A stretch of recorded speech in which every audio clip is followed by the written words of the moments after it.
Neal Ward, and I am the Manager of Community Outreach and Quality Assurance. And Kaley, introduce yourself. I'm Kaley Raub. I'm the Outreach Coordinator for Citrus Connection. So one of our main jobs, as we were talking to Sarah about, Tabitha, Chuck, and Teresa, is regular transportation, city transportation of any kind. You see it, you see it go down the road, whether it's a paratransit bus or a fixed route bus, and it's part of the territory. It's part of what you see on a daily basis. So one of our major focuses is to make it relevant and make it continually visible as a viable thing. One of the new things that we're doing, a new promotion that we started here, is called Mobility Equals Ability. And we have asked our drivers to share with us stories of the people that they transport on a daily basis. Nothing disparaging about those people that we transport in our vehicles, our lift buses and our paratransit. We know about a lot of those stories because they truly have that to get to work or to get to school. But there are people who take the regular bus on a day-to-day basis that if they didn't have that, they might not have transportation where they go. We work with a lot of these groups called UAPs. The Mid-Florida Hospital comes to mind. There are people that without our buses might have to walk up to 5 miles in order to get to the hospital to have services. In 2021, it just is unfathomable to me that happens, but it's true, and it does. So we go out and we talk to people. We meet people on the street. We felt like for this last weekend, we were just at the Farmers Curb Market, met up with really some terrific people, talked about our COLT program, which is our program for the high schoolers right now, where they can ride literally for free, either to school, other activities, after school, that sort of thing.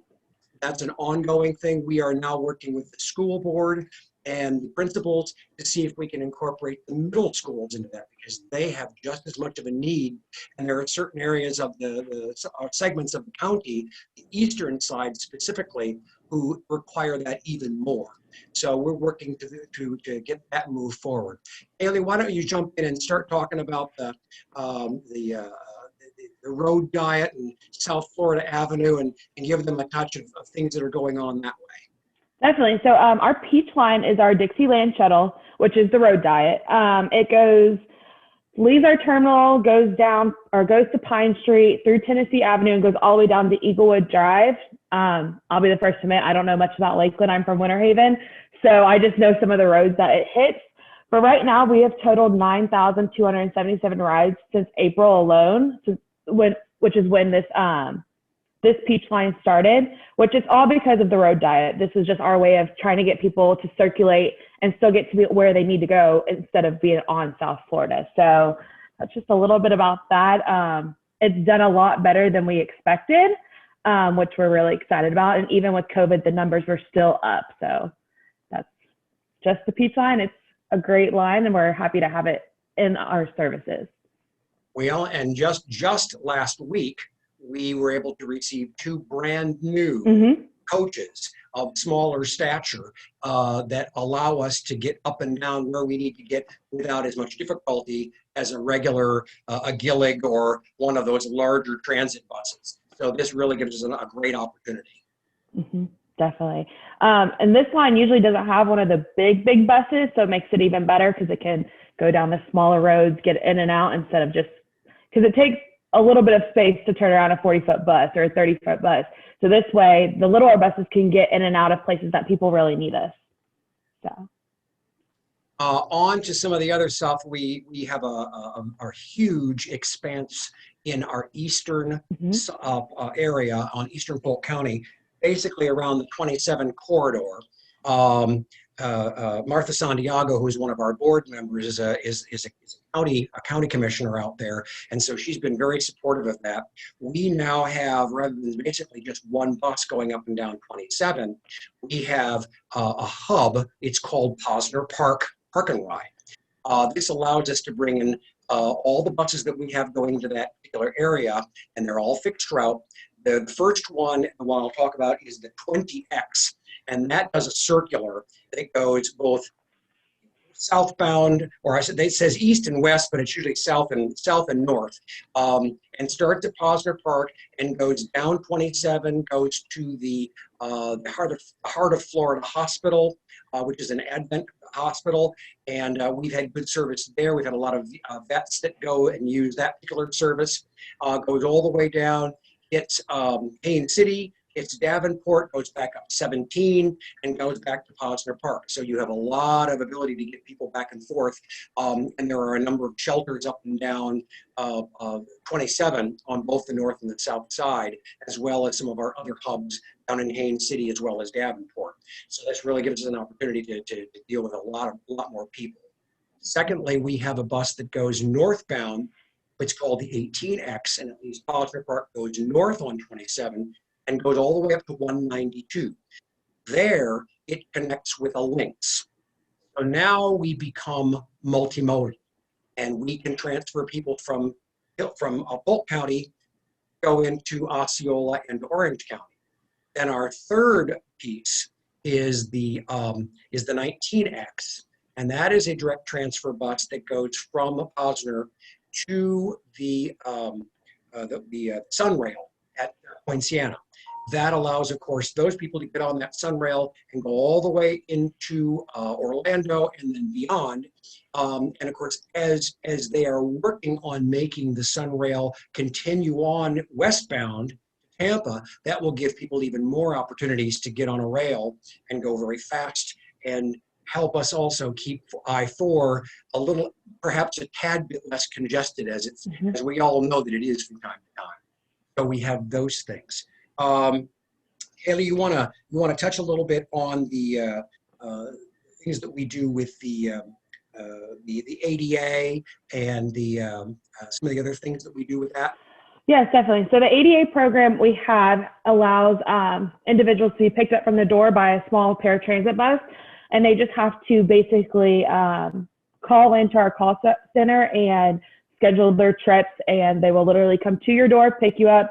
If anyone's in a wheelchair or anything like that, they will assist you onto the bus also, takes you to your whatever appointment you have, and then drops you there, of course, helps unload you as well, and then we'll take you right back to your house. We also have a service, the TD service, which is the Transportation Disadvantage Service, which is people that are at or below the poverty line. They can sign up and be approved for this service, and basically they get a whole month free of rides. And they just have to come back to our office in Bartow every single month to get their card reloaded. But it's completely free to them. And it's a really great service because that gets a lot of people to and from places that they usually would not be able to get to. I'm going to touch on one other thing about some of our new services. We are hoping and praying that this route goes into place, which goes from Lake Wales to Bartow down 60. So it will basically make a lot of individuals' lives easier to get. It's kind of going to be like a circular thing. So people from Lake Wales don't have to go all the way to Winter Haven or into Lakeland to get down to Bartow. They can literally take that route just straight into Bartow. So it cuts down on their time and their less travels. So one of the fully east-west routes that we have in the area, just because we're such a triangle as far as where we go from Winter Haven to Lake Wales, and then all the way up to Lakeland and stuff like that. So what else we're talking about right now?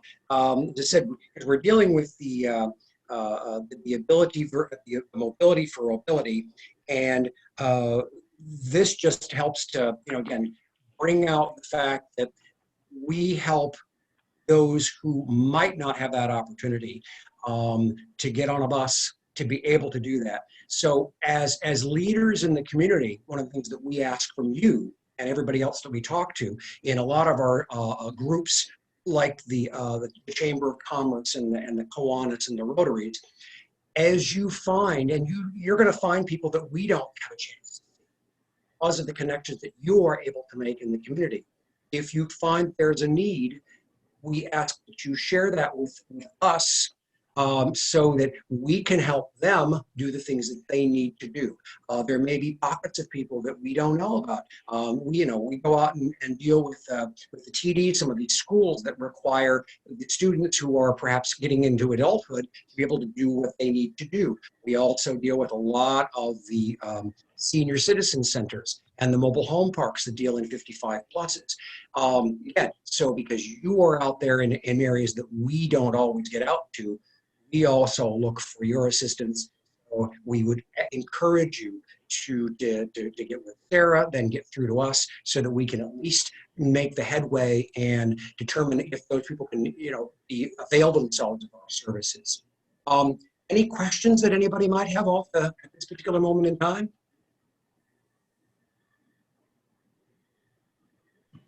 Not at this point. Okay. Now, has anybody, Sarah, Kim, and Teresa, and Talitha, have you all had a chance to ride any one of our coaches or buses within the area? I have not. This is Teresa. I think maybe the one time I did, it was a special route. It was like a tour, but as just an everyday user, I have not. Okay. Well, as I said, we try to make the runs that are accessible. With the Gold Line has been around since I think since the dawn of time, before it became Citrus Connection, because the basis of Citrus Connection is all these different places together, working together, and creating this one large organization that we can all help each other out. So the Gold Line has been basically the gold standard of Lakeland, where it went up and down Florida Avenue forever and ever. The Purple Line's been around for a long time, going from Lakeland to Winter Haven. So we have some long-standing routes that, without those runs, people would really be in extreme difficulty to get back and forth. That's pretty much what we're talking about at this point. We're always welcome to take questions at a later date. We can send you have our information and send to Sarah, so that should anyone from the organization have a reach out going forward, we're most happy to address concerns, address questions, find other things that can be done that might assist the people that you might happen to know, and and make it a workable situation for everybody involved. So that's pretty much what we're offering today, and we just appreciate the fact that you all have been here with us today. Too, just in terms of projects that are, we've been working with the development committee on some large developments in Southeast Lakeland and Southwest Lakeland, and are actually requiring through our zoning approvals and separate development agreements contributions for either more frequent or new services, like for the Orlando Health Campus at Lakeland Highlands and the Pole Parkway. Starting probably about 2025, once they hit a certain development threshold, they're on the hook to buy a bus and pay 5 years of operating costs for a new route from downtown to Southeast Lakeland. Likewise, in Southwest, kind of south of the airport, we've got a development agreement with Riverstone, which is about a 1,300 single-family home subdivision, where they're paying, again, 5 years of operating costs, $100,000 a year to help support the Red Line. And we will soon be working on a new development agreement with the property to the west, Hawthorne Mill, which is right about the same number of units, and are expecting to come up with the same dollar amount to get the Red Line expanded down there. And of course, that supports the new public shopping center at Pipkin and County Line with a new internal transit stop internal to the shopping center. But those have been some areas where we've really tried to focus on our how to bring transit into these very large developments in our high growth areas, and so we're excited about the opportunities that transit provides to help take pressure off our road systems in those areas. Absolutely. I think it's wonderful, Chuck. We get little bits and pieces just because of the job that we do, and I'm going to make sure that I bring these up to Rodney, who's our chief planner, and I'm sure he knows about them. And they're usually up pretty much on top of what's going on as far as the expansion. I know that our executive director, Tom Phillips, is as well, and keeps his finger, very, very clearly on the pulse of what's happening within the area. So I'm excited that you've shared that with everybody in the group, and some of the things that I didn't know as well. Thank you very much. Anyone else? Other comments or questions or anything like that? We're happy to answer what we can answer, and if we don't have the answer, we always say we'll get it for you. Well, Sarah and Teresa and Kim and Kelly and Chuck, we thank you so much for being part of this Zoom, and we look forward to a time that we can perhaps meet with you in person and come to another meeting where we can see you face to face for real and share with you more of the things that Citrus Connection is offering as we get into the future. So successful 2021 to everybody, and if we can be of service again and do another one of these in a while, we would be delighted to do so, Sarah.